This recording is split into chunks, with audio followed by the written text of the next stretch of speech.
Because this is going to be great. Your next guy, he's kind of like a box of chocolates. You don't really know what you're going to get with him. He even has different names. Tonight, though, he is Gregory Dark. Everybody, here comes Gregory Dark.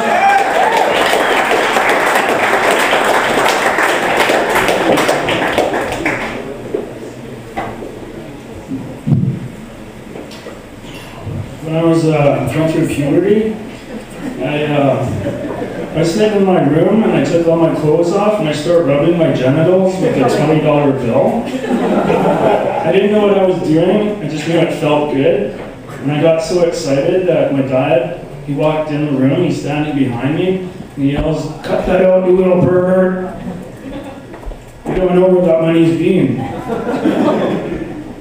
And then he walks out the room. I thought for sure he was going to punish me because it was his $20. I was thinking about getting some breast implants. But then my doctor told me that 1 out of every 10 women over the age of 40 will develop breast cancer. So I decided not to take the gamble. So I used the money to get an extra pair of testicles. That way I'm bigger, stronger, with more balls. Not really bigger or stronger, but I'd have more balls. People can say, "Hey, don't mess with that guy, he's got balls." I remember when the doctor cut my umbilical cord, I turned to him and I said, "Thanks, Doc. I thought you'd never leave." I mean, I just met her and she wants me to move in.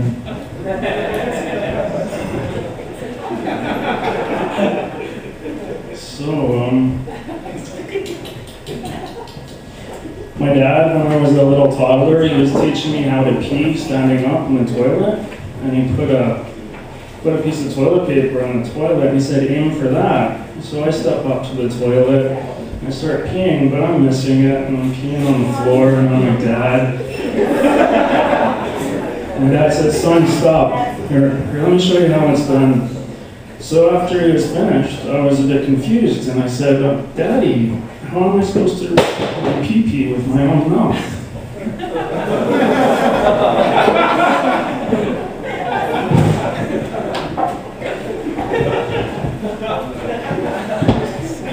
So I was seeing this psychologist,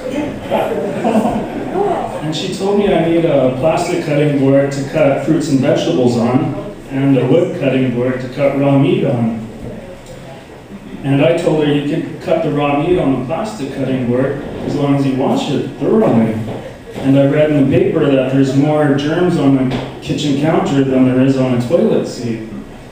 And she says, "Do you believe everything you read?" And I said, "Yeah, that's what I'm going to start eating off of toilet seats from now on."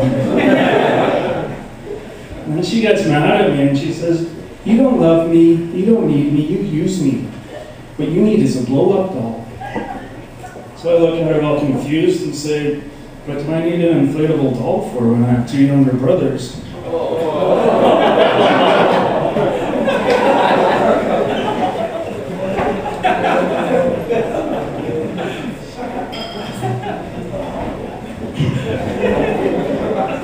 So I was thinking about buying a car, and I look in the ad to buy this used car, and I phone the number up, and this guy answers. He's like, "What?"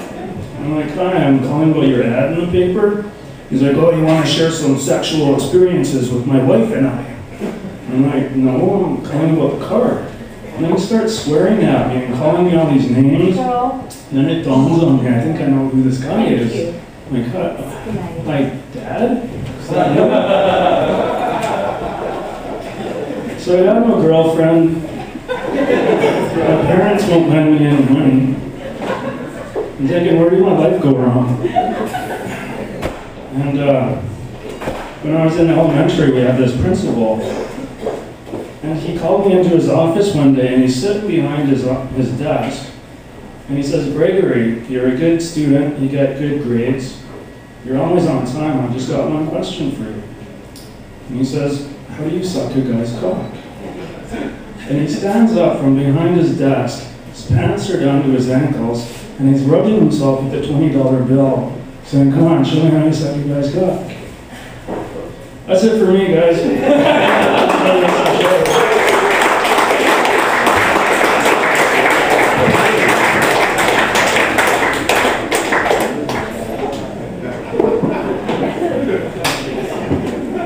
What the fuck is going on tonight? Seriously. I don't even... Jesus fucking Christ. Okay.